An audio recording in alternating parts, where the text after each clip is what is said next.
Today, there's no doubt that weight gain rates are concerning.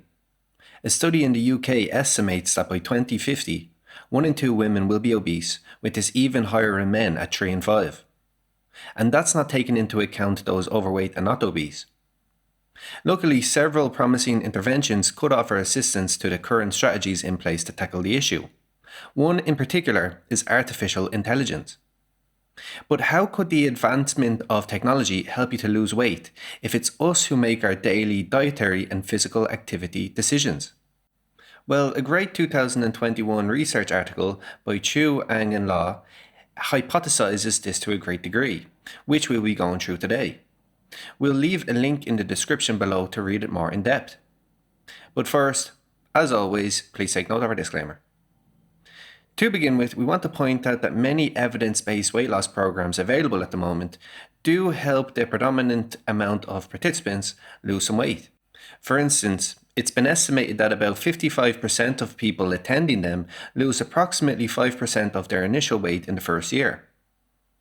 While that mightn't sound like much, or even just a tiny part of what one would like to lose, it's very meaningful when it comes to health. A common misconception about losing weight and lowering disease risk is that you must reach a healthy BMI.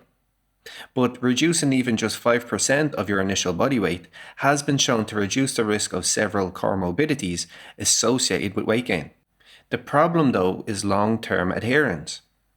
Multiple studies have unfortunately shown people's difficulty in keeping their weight in check despite success early on.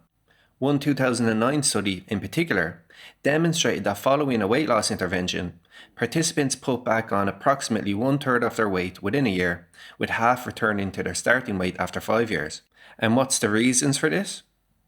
Well, one physiological explanation, in part, is that when our bodies notice we are losing weight, they think it's because of a scarcity of food, since that essentially was the reason someone would be for the vast majority of our evolution, rather than trying to improve our health or how we look in this day and age.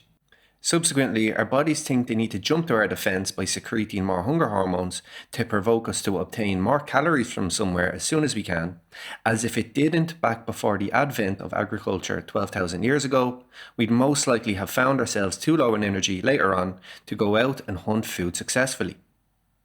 A 2016 study estimated that for every 2 pounds, or 1 kilo people lose, their bodies will want to consume as many as 100 extra calories daily.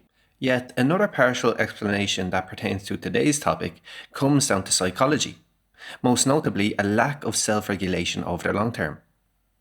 This refers to the absence of regular self-monitoring and self-control of our thoughts, emotions, and behaviours.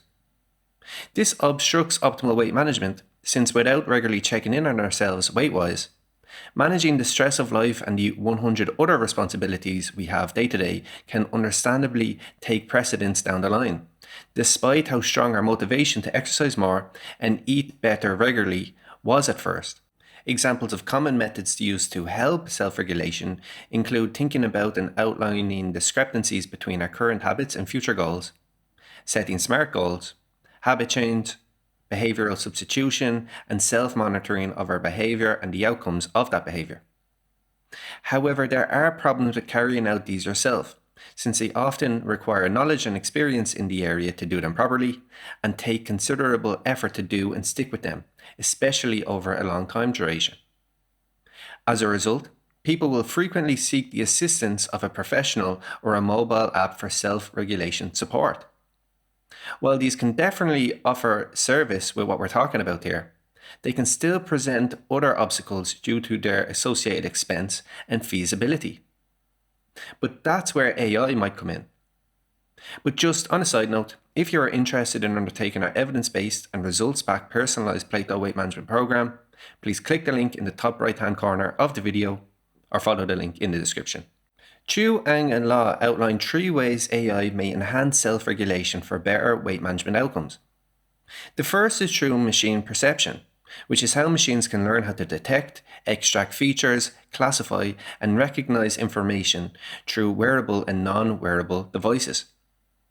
From a nutrition perspective, this could allow a computer to tell you instantly, with the use of a camera for example, what types of food to eat and not eat, and what ones to be moderate with, as well as how many calories a food has, and its overall macronutrient and micronutrient composition. Now, you could say, well, doesn't a nutrition label already do the latter? But that's only to a certain extent. Imagine how much more helpful it would be to know the exact makeup of any random portion of food you're served on a plate you come across at a friend's house or a restaurant. Additionally, from an exercise standpoint, AI wearable devices could enhance the accuracy of how many calories you burn at each workout and how much stronger and fitter you're getting weekly. The next way AI could enhance self-regulation, highlighted by the researchers, is by predictive analysis, which means using the information derived from machine perception to predict future events. Doing so could help draw links from past behaviors and current outcomes to the anticipation of future outcomes, and hence assist on the individual level with the optimization and personalization of goal setting and action planning for the upcoming weeks and months, and on a population level help with the development of future countrywide public health policies. And lastly, AI could help through real-time analytics and micro-interventions using the data collected through machine perception. This could allow an app, as one example, to send you an immediate nudge or prompt once you've had a lapse with an exercise or nutrition sub-goal you've been concentrating on, like say having excessive portions or not going hard enough at a workout, so that you're aware of the mistake and more conscious about it next time you sit down at a meal or hit the gym. Can you think of any other ways AI or technology as a whole could help weight loss? We'd love to hear from you in the comments section down below. Additionally, if you're new here, make sure to like and subscribe to our channel.